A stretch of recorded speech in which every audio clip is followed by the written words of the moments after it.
Hey, what's up? This is Joshua. Welcome to the video blog. Once a week now, every Tuesday. It seems like I'm doing it, but I'm also posting way too much stuff the rest of the time. So a thing that's kind of cool is there's a video right now called 3 Signs That It's Time to Quit Your Job, that for whatever reason in the last couple of weeks is blowing up. Also, it's kind of windy today. I apologize. Spring in Minnesota sucks, and that's the way it goes. But so this video is kind of blowing up, which means that obviously it's a thing a lot of people are thinking about. So today's video is about what you should be doing, especially if you're thinking about quitting your job, but maybe even what you should be doing while you're quite happy, which is like auditing and being ready for things that might go wrong. Because like the comments in that video is like a lot of people that are feeling kind of destitute about what to do. Like they're miserable in their job. They don't feel like they have any options for what to do next. And one of the problems very often is that when you hit the physical feeling that you know it's time to quit, you get yourself into kind of a funk. And once you're, hold on, it's a little bit windy. Once you're in that funk, it's real difficult to make really solid, smart decisions. So I think a couple things to think about. Number one, audit your situation. Like if you were trying to find a new job right now, and let's assume you're trying to find a job doing something that you're already doing, look at your body of work or what you have to show for it and figure out, do you have anything to show for it?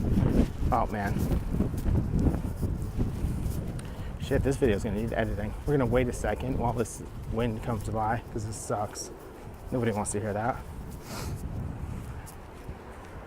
Okay, so figure out like what's missing. So for example, a lot of graphic designers go into jobs that are really comfortable and cushy for a long time, but when they come out the other end, they don't have a lot of work that makes sense in a portfolio.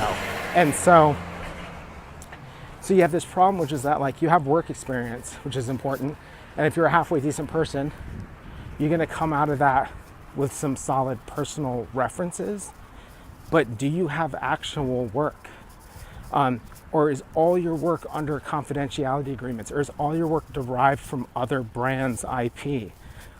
This is definitely something that I have to deal with. It's just that the work I do is very often tied into some other company's concepts that they come up with. And then I'm turning that into, man, it's windy. I'm turning that into yet another thing. So what does that mean? Like walking out the door, there's a good chance it's going to be difficult to share that work. Like one, I can't put it on a website. And then two, I have to do a lot of like caveats and explaining when I present it. Now, it doesn't mean I won't show that stuff. Also, Latitude, if you're watching this, I'm not planning on quitting. I'm just, talking about some stuff. Hold on, giant truck. Okay, so then getting into that, you have this issue of you need to have something to show for it. You need to have some new work to do or whatever. So the question is like, do you revisit old projects and beef them up and tweak them and make them better? Or do you need to make some new work? And if that's the case, like, do you need to take a class in order to do that? Or do you have the kind of motivation to do that on your own? So, and there's other things like that. Like, for example, if you feel like having a new skill set would be beneficial in your job hunt, one, don't use that as an excuse not to look for things. But if you're getting feedback on some way that that's a thing you need, well, one, can your current employer pay for that skill set? Do they benefit from you having it? Or two, can you devote some time while you're comfortable into looking for something? The beauty about being sort of at the end of the line with a job is you already know you can do it. So It might suck and it might be emotionally draining, but you still know you can do the thing. So on a certain level, there's no need to quit. I mean, there's every need to, but you already know you can get through it. So you gotta so can you shore up your skills in your portfolio? Like, do you have an honest, good idea of where you're at? The other thing is to start doing a soft job hunt. So for example, have you gone and done informational interviews with your friends that work at interesting places? And that might mean maybe you can't get the time off during the day for whatever reason to go do an informational interview somewhere. Like, maybe you really need to be at your job at those times. Though you could probably do it over a lunch break, but can you grab friends that you work with and be like, hey, can I buy you lunch and ask you about your thing? Or can we meet up for drinks? And can I ask you about your job and what it's like where you work and whatnot, and whether it sounds like it would be a good fit. Basically, it's not job hunting, it's doing research, kind of soft research. I definitely have people do this with me about my work, essentially doing informational interviews over coffee, though I don't realize I'm doing that. I'm just talking to a friend about where I work. But they're being smart, and they're looking at what else is out there. So start going and talking to your current friends and your current network, and finding out about the places that they're doing things. If it sounds cool, and if they sound receptive, then try to hook something else up that's a little bit more of a formal deal. But start looking around. Don't wait for the places to be hiring, and don't wait until you're desperate and need cash.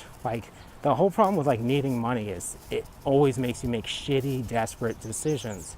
So instead, just start looking as that itch gets in. Or even better, if you're fully comfortable and you've been somewhere for 5 years, maybe you should be doing this anyway, because you're not in control of a whole host of things. Maybe you'll never want to quit your job. Maybe you want to be there forever, but maybe you'll wake up tomorrow and there'll be an economic calamity and you're the first to go.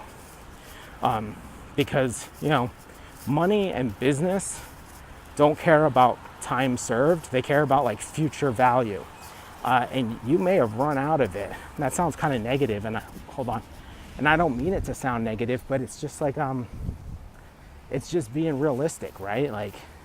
Your days could be numbered for reasons that have nothing to do with how hard you work or how awesome you are. Big client could leave, and maybe you're in the middle. And whenever a big client leaves, the agency guts the middle. You keep the lowest people and the highest people, and you just make them do more of what would normally happen in the middle. So that's the thing. Begin a soft job hunt. Not even a hunt, just reconnaissance. Gather intel. And then the other thing is just search for yourself on the internet. What shows up? Does nothing show up? Does an ungodly, boring LinkedIn show up? Does a private Twitter or Facebook show up?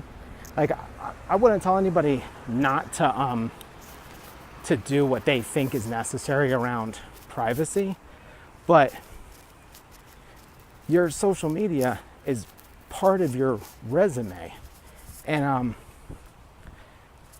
if it's completely closed off, you're missing out on a valuable opportunity to communicate what you're about and what your value could be to a future employer. And it doesn't mean all of a sudden open it up and have the most boring, inane, professional Twitter that's nothing but links towards business keynotes and fast company blog posts. But it does mean consider whether opening it up creates a more valuable picture of you. Because the thing is, if somebody searches for you and the results are really, really dry, you don't even get that cool little opportunity for someone to say, oh, I want to meet this person, or to find that you have some kind of common ground. You know, how nice would it be if you sent out kind of like a cold sort of prospecting email to get an informational interview, and someone had actually heard of you? Or they go and search you and they're like, oh my God, this person seems awesome. Let's bring them in and talk to them. I think too many people kind of waste that, or too many people have like these sort of ghost town Twitter accounts. Like I've been going through and unfollowing a lot of like people on Twitter because like I've been organizing everything into private lists. So eventually hoping to get down to one Twitter account that I follow, Gerhard Richter. But it's like I'll go through and be like, oh, I forgot about this person. And they haven't posted anything since 2015. And that's weird and sad on its own. Not that you have to post stuff all the time, but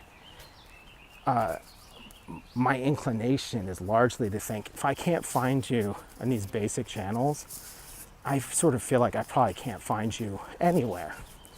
So I think those would be my three big things. Like, even if you're super comfortable, you just don't know what can happen. And if you're starting to get that inkling that you want to explore something or you're unhappy, start job hunting in a way where you're not job hunting. You don't yet need an outcome. You're just improving yourself, meeting people, finding out what new opportunities could be out there, and putting more of your own stuff out there. This video went unbelievably long. It was unexpected, so we're going to wrap it up here. Thanks for watching as usual.